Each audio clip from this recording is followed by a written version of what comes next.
ಇವತ್ತಿನ ವಿಡಿಯೋದಲ್ಲಿ ಅಧಿಕ ಮಾಸದ ಮಹಾತ್ಮೆಯ 24ನೇ ಅಧ್ಯಾಯ, 25ನೇ ಅಧ್ಯಾಯ, 26ನೇ ಅಧ್ಯಾಯ, 27ನೇ ಅಧ್ಯಾಯವನ್ನು ತಿಳಿಸ್ತಾ ಇದ್ದೀನಿ. ಬನ್ನಿ ಇವಾಗ ಅಧಿಕ ಮಾಸದ ಮಹಾತ್ಮೆಯ 24ನೇ ಅಧ್ಯಾಯವನ್ನು ಕೇಳೋಣ. ಉಗ್ರದೇವ ಮಹಾಮುನಿಗೆ ಮರಿಗ್ರೀವನು ತನ್ನ ವೃತ್ತಾಂತವನ್ನೆಲ್ಲ ತಿಳಿಸಿ ತನ್ನ ಘೋರ ದಾರಿದ್ರ್ಯತೆಯನ್ನ ನಾಶ ಮಾಡಬೇಕೆಂದು ಬಹಳ ದೈನ್ಯದಿಂದ ಕೈ ಮುಗಿದು ಕೇಳಿಕೊಂಡನು. ಆಗ ಉಗ್ರದೇವನು ಅವನ ಅತಿಥಿ ಸತ್ಕಾರಕ್ಕೆ ಮೆಚ್ಚಿದ ಕಾರಣ ಒಂದು ಕ್ಷಣ ಯೋಚಿಸಿ ಅವನ ದುಃಖ ದಾರಿದ್ರ್ಯತೆಯನ್ನು ದೂರ ಮಾಡುವ ಒಂದು ಉಪಾಯವನ್ನು ತಿಳಿಸಿದನು. ಮರಿಗ್ರೀವನೇ, ಮುಂದೆ ಬರುವ 3 ತಿಂಗಳು ಪುರುಷೋತ್ತಮ ಮಾಸವಾಗಿದೆ. ಆಗ ನೀವಿಬ್ಬರು ಪರಮಾತ್ಮನಾದಂತಹ ಪುರುಷೋತ್ತಮನನ್ನು ಪ್ರಸನ್ನಗೊಳಿಸಲು ದೀಪದಾನವನ್ನು ಮಾಡಬೇಕು. ಆಗ ನಿಮ್ಮ ಕಷ್ಟಗಳೆಲ್ಲವೂ ಬುಡ ಸಹಿತ ನಾಶವಾಗುವವು. ಹಣವಿದ್ದರೆ ತುಪ್ಪದ ದೀಪ ಇಲ್ಲವೇ ಎಣ್ಣೆಯ ದೀಪ ದಾನ ಮಾಡಬೇಕು. ನೀವು ಈಗ ಕಾಡಿನಲ್ಲಿ ಇರುವುದರಿಂದ ಇಂಗುವಿಯ ಎಣ್ಣೆಯಲ್ಲಿ ಅಂದರೆ ಒಂದು ಬಗೆಯ ಔಷಧಿಯ ಸಸ್ಯ ಇಂತಹ ದೀಪದ ಎಣ್ಣೆಯಲ್ಲಿ ದೀಪದಾನ ಮಾಡಿರಿ. ನಿತ್ಯವೂ ನಿಯಮಪೂರ್ವಕವಾಗಿ ಸರೋವರದಲ್ಲಿ ಸ್ನಾನವನ್ನು ಮಾಡಿ ಈ ಕಾಡಿನಲ್ಲಿ ವ್ರತಾಚರಣೆಯನ್ನು ಮಾಡಿ ದೀಪದಾನವನ್ನು ಮಾಡಬೇಕು. ಯಾವ ಯಜ್ಞ ಯಾಗಾದಿ ಕರ್ಮಗಳು ಹಾಗೂ ಮಹಾದಾನಗಳು ಈ ಪುರುಷೋತ್ತಮ ಮಾಸದ ದೀಪದಾನಕ್ಕೆ ಸರಿಸಾಟಿ ಇಲ್ಲ. ಈ ದೀಪದಾನದ ಪುಣ್ಯದಿಂದ ಧನ, ಧಾನ್ಯ, ಪುತ್ರ, ಯಶಸ್ಸು ಎಲ್ಲವೂ ದೊರಕುತ್ತದೆ. ಕನ್ಯೆಯರು ಈ ಮಾಸದಲ್ಲಿ ದೀಪದಾನ ಮಾಡಿದರೆ ಗುಣವಂತ ಹಾಗೂ ಚಿರಂಜೀವಿ ಪತಿಯು ಲಭಿಸುತ್ತಾನೆ. ವಿದ್ಯಾರ್ಥಿಗಳು ದೀಪದಾನ ಮಾಡಿದರೆ ವಿದ್ಯೆಯು ಪ್ರಾಪ್ತಿ ಆಗುತ್ತದೆ ಎಂದು ಹೇಳುತ್ತೆ. ಆ ಬ್ರಾಹ್ಮಣನು ಪ್ರಯಾಗ ಕ್ಷೇತ್ರಕ್ಕೆ ಹೊರಟು ಹೋದನು. ಇತ್ತ ಕಡೆ ಮರಿಗ್ರೀವ ಮತ್ತೆ ಅವನ ಪತ್ನಿಯು ಪುರುಷೋತ್ತಮನ ಧ್ಯಾನದಲ್ಲಿ 2 ತಿಂಗಳು ಕಳೆದವು. 3ನೇ ತಿಂಗಳಲ್ಲಿ ಪುರುಷೋತ್ತಮ ಮಾಸವು ಬಂದಿತ್ತು. ಆದರೆ ದಂಪತಿಗಳು ಭಗವಂತನನ್ನು ಧ್ಯಾನಿಸುತ್ತಾ ದೀಪದಾನವನ್ನು ಮಾಡಲು ಪ್ರಾರಂಭಿಸಿದರು. ಧನಪ್ರಾಪ್ತಿಯ ಕಾಮನೆಯಿಂದ ದೃಢಭಕ್ತಿಯಿಂದ ಇಂಗುದಿಯ ಎಣ್ಣೆಯಿಂದ ದೀಪವನ್ನು ಹಚ್ಚುತ್ತಾ ಆ ಮಾಸವನ್ನು ಕಳೆದರು. ಕಾಲ ಕಳೆದಂತೆ ಮರಣ ಹೊಂದಿ ಸ್ವರ್ಗಲೋಕದಲ್ಲಿ ಕೆಲವು ಕಾಲವಿದ್ದರು. ನಂತರ ಮರಿಗ್ರೀವ ದಂಪತಿಗಳಿಗೆ ಈ ಜನ್ಮದಲ್ಲಿ ಚಿತ್ರಬಾಹು ದಂಪತಿಗಳಾಗಿ ಜನಿಸಿದರು. ಅಂದರೆ ಪುರುಷೋತ್ತಮ ಮಾಸದಲ್ಲಿ ಮಾಡುವಂಥ ದೀಪದಾನದ ಮಹತ್ವ ಎಷ್ಟಿರಬಹುದೆಂದು ನೀವೇ ಊಹಿಸಿರಿ.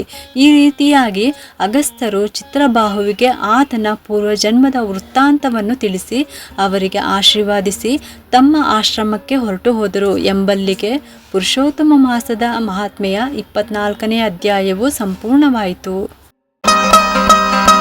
ಅಧಿಕ ಮಾಸದ ಮಹಾತ್ಮೆಯ 25ನೇ ಅಧ್ಯಾಯ. ಋಡಧನ್ವನು ವಾಲ್ಮೀಕಿ ಋಷಿಗಳನ್ನ ಪುರುಷೋತ್ತಮ ಮಾಸದ ಉದ್ಯಾಪನೆಯ ವಿಧಿವಿಧಾನಗಳನ್ನು ತಿಳಿಸಬೇಕೆಂದು ಕೇಳಿಕೊಂಡನು.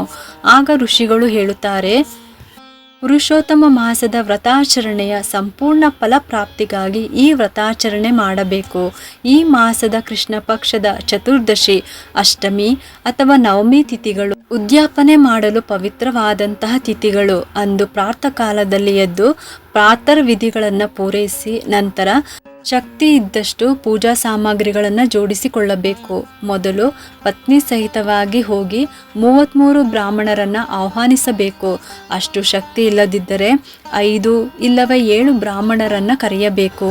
ಪುನಃ ಉದ್ಯಾಪನೆ ಕಾಲಕ್ಕಾಗಿ 16 ಸೇರು ಇರುವಂತೆ ಪಂಚಧಾನ್ಯದಿಂದ ಇಲ್ಲವೇ ಅದರ ಕಾಲು ಭಾಗದಷ್ಟು ಪಂಚಧಾನ್ಯದಿಂದ ಭವ್ಯವಾದಂತಹ ಮಂಡಲವನ್ನು ರಚಿಸಿ ಅದರ ಮೇಲೆ ಬಂಗಾರ, ಬೆಳ್ಳಿ, ತಾಮ್ರ ಅಥವಾ ಮಣ್ಣಿನಿಂದ ಮಾಡಿದಂತಹ 4 ಕಲಶಗಳನ್ನು ಸ್ಥಾಪಿಸಬೇಕು. ನಂತರ 4 ವ್ಯೂಹಗಳ ಪ್ರೀತ್ಯರ್ಥವಾಗಿ 4 ದಿಕ್ಕುಗಳಲ್ಲಿ ಸ್ಥಾಪಿಸಿರುವ ಕಲಶಗಳಿಗೆ ಉತ್ತಮ ವಸ್ತ್ರಗಳನ್ನು ಹೊದಿಸಬೇಕು. ಅವುಗಳ ಮೇಲೆ ವಾಸುದೇವ, ಬಲರಾಮ, ಪ್ರದ್ಯುಮ್ನ ಹಾಗೂ ಅನಿರುದ್ಧರನ್ನ ಸ್ಥಾಪಿಸಬೇಕು. ಪುರುಷೋತ್ತಮ ಮಾಸದ ವ್ರತ ಆರಂಭದಲ್ಲಿ ಕಳಶದಲ್ಲಿ ಸ್ಥಾಪಿಸಿದ್ದ ರಾಧಾ ಸಹಿತ ಶ್ರೀಕೃಷ್ಣನನ್ನ ಸಹಿತ ತಂದು ಮಂಡಲದ ಮಧ್ಯದಲ್ಲಿ ಸ್ಥಾಪಿಸಬೇಕು. ಒಬ್ಬ ಶ್ರೇಷ್ಠ ಬ್ರಾಹ್ಮಣ ಆಚಾರ್ಯರನ್ನ ಮತ್ತು ಜಪಕ್ಕಾಗಿ 4 ಬ್ರಾಹ್ಮಣರನ್ನ ಆಹ್ವಾನಿಸಿ ಉಂಗುರದ ಸಹಿತ ವಸ್ತ್ರವನ್ನ ಕೊಡಬೇಕು. ಶರೀರದ ಶುದ್ಧಿಗಾಗಿ ಪ್ರಾಯಶ್ಚಿತ್ತ ರೂಪವಾಗಿ ಗೋದಾನವನ್ನ ಮಾಡಬೇಕು. ಸ್ವಪತ್ನಿನಕನಾಗಿ ವಿಧಿವಿಧಾನಗಳಿಂದ ಪೂಜೆಯನ್ನ ಮಾಡಬೇಕು. 4 ಬ್ರಾಹ್ಮಣರಿಂದ ಚತುರ್ವ್ಯೂಹದ ಜಪ ಮಾಡಿಸಬೇಕು. 4 ದಿಕ್ಕುಗಳಲ್ಲಿಯೇ 4 ದೀಪಗಳನ್ನು ಕಳಶದ ಮೇಲೆ ಸ್ಥಾಪಿಸಬೇಕು. ನಂತರ ಕ್ರಮವಾಗಿ ಎಳನೀರು ಮುಂತಾದ ಮುಂತಾದವುಗಳಿಂದ ಶ್ರದ್ಧಾ ಭಕ್ತಿಗಳಿಂದ ಅರ್ಘ್ಯದಾನವನ್ನ ಮಾಡಬೇಕು. ಭಕ್ತಿಪೂರ್ವಕವಾಗಿ ಪುರುಷೋತ್ತಮನಿಗೆ ಚತುರ್ಥಿಯಂತೂ ನಾಮ ಮಂತ್ರಗಳಿಂದ ಎಳ್ಳಿನಿಂದ ಹೋಮವನ್ನ ಮಾಡಬೇಕು. ದರ್ಪಣ ಮತ್ತು ಮಾರಜನನದ ನಂತರ ಆರತಿ ಮಾಡಬೇಕು. ನಂತರ ಧ್ಯಾನ ಭಗವಂತನಿಗೆ ಪುಷ್ಪಾಂಜನೆಗಳನ್ನು ಸಮರ್ಪಿಸಿ ಪತ್ನಿ ಸಹಿತ ಸಾಷ್ಟಾಂಗ ನಮಸ್ಕಾರವನ್ನ ಮಾಡಬೇಕು. ಆಚಾರ್ಯರಿಗೆ ಹಾಗೂ ಬ್ರಾಹ್ಮಣರಿಗೆ ವಸ್ತ್ರ, ಆಭರಣ ಮತ್ತು ದಕ್ಷಿಣೆಯನ್ನ ಕೊಡಬೇಕು. ಹಾಲು ಕೊಡುತ್ತಿರುವ ಕರು ಇರುವ ಹಸುವಿಗೆ ವಸ್ತ್ರಾದಿಗಳಿಂದ ಪೂಜಿಸಿ ದಾನವನ್ನ ಮಾಡಬೇಕು. ಇದರಿಂದ ಮಹಾಪುಣ್ಯವು ದೊರಕುವುದು. ಆಹ್ವಾನಿತರಾದ ಬ್ರಾಹ್ಮಣ ದಂಪತಿಗಳಿಗೆ ತಂಬಿನ ಪಾತ್ರೆಯಲ್ಲಿ ಹಣ್ಣುಗಳನ್ನಿಟ್ಟು ದಾನ ಮಾಡಬೇಕು. ಪುರುಷೋತ್ತಮನನ್ನು ಭಕ್ತಿಯಿಂದ ಪ್ರಾರ್ಥಿಸಿ ನಮಸ್ಕರಿಸಬೇಕು. ಬ್ರಾಹ್ಮಣ ದಂಪತಿಗಳಿಗೆ ಮೃಷ್ಟಾನ್ನ ಭೋಜನವನ್ನ ಉಣಿಸಬೇಕು. ಮಧ್ಯ ಮಧ್ಯ ಪ್ರೀತಿಯಿಂದ ಉಪಚರಿಸಬೇಕು. ನಂತರ ಆಧಾರ ಪೂರ್ವಕವಾಗಿ ತಾಂಬೂಲ ಕೊಡಬೇಕು. ಪರಮಾತ್ಮನಲ್ಲಿ ಕ್ಷಮೆಯಾಚನೆಯನ್ನ ಮಾಡಬೇಕು. ಭೂತಗಳಿಗೆ ಅನ್ನದ ಬಲಿಯನ್ನು ಕೊಡಬೇಕು. ನಂತರ ಬಂಧು ಬಳಗದವರ ಸಹಿತವಾಗಿ ಊಟವನ್ನ ಮಾಡಬೇಕು. ಅಮಾವಾಸ್ಯೆಯ ರಾತ್ರಿ ಜಾಗರಣೆಯನ್ನ ಮಾಡಬೇಕು. ಕೃಷ್ಣನ ಪ್ರತಿಮೆಗೆ ಪೂಜಿಸಬೇಕು. ನಂತರ ದೇವರ ವಿಸರ್ಜನೆಯನ್ನ ಮಾಡಬೇಕು. ಆ ಮೂರ್ತಿಗಳನ್ನು ಆಚಾರ್ಯಗಳಿಗೆ ದಾನವಾಗಿ ಕೊಡಬೇಕು. ಯಾರು ಈ ಪ್ರಕಾರ ಶ್ರೀ ಪುರುಷೋತ್ತಮ ಮಾಸದ ವ್ರತವನ್ನು ದೃಢಭಕ್ತಿಯಿಂದ ಮಾಡಿ ಉದ್ಯಾಪನೆ ಮಾಡುವವರು ಅವರು ತಮ್ಮ ಸಮಸ್ತ ಪಾಪಗಳನ್ನು ಕಳೆದುಕೊಂಡು ಗೋಲೋಕದಲ್ಲಿ ಶಾಶ್ವತವಾಗಿ ನೆಲೆಸುವವರು ಎಂಬಲ್ಲಿಗೆ ಪುರುಷೋತ್ತಮ ಮಾಸದ ಮಹಾತ್ಮೆಯ 25ನೇ ಅಧ್ಯಾಯವು ಸಂಪೂರ್ಣವಾಯಿತು. ಅಧಿಕ ಮಾಸದ ಮಹಾತ್ಮೆಯ 26ನೇ ಅಧ್ಯಾಯ. ಉದ್ಯಾಪನೆಯ ನಂತರ ವ್ರತದ ನಿಯಮದ ಸಮಾಪ್ತಿ.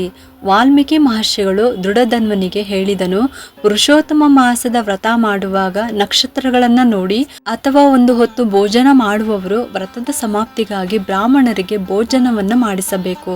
ಅಮಾವಾಸ್ಯೆಯ ದಿನ ಭೋಜನ ಮಾಡುವವರು ದಕ್ಷಿಣೆ ಸಹಿತ ಗೋದಾನ, ಫಲಹಾರ ಮಾಡುವವರು ಹಣ್ಣಿನ ದಾನ, ಎಣ್ಣೆಯ ಪದಾರ್ಥಗಳನ್ನು ತ್ಯಜಿಸಿದವರು ತುಪ್ಪದ ದಾನ, ತುಪ್ಪದ ನಿಯಮ ಮಾಡಿದವರು ಹಾಲಿನ ದಾನ, ಧಾನ್ಯದ ವ್ರತವನ್ನ ಮಾಡಿದವರು ಗೋಧಿ ಅಥವಾ ಅಕ್ಕಿಯ ದಾನ, ನೆಲದ ಮೇಲೆ ಮಲಗುವ ವ್ರತವನ್ನು ಮಾಡಿದವರು ಕ್ಷಯದಾನ ಇಲ್ಲವೇ ತಮಗಿಷ್ಟವಾದಂತಹ ದಾನಗಳನ್ನ ಕೊಡಬಹುದು.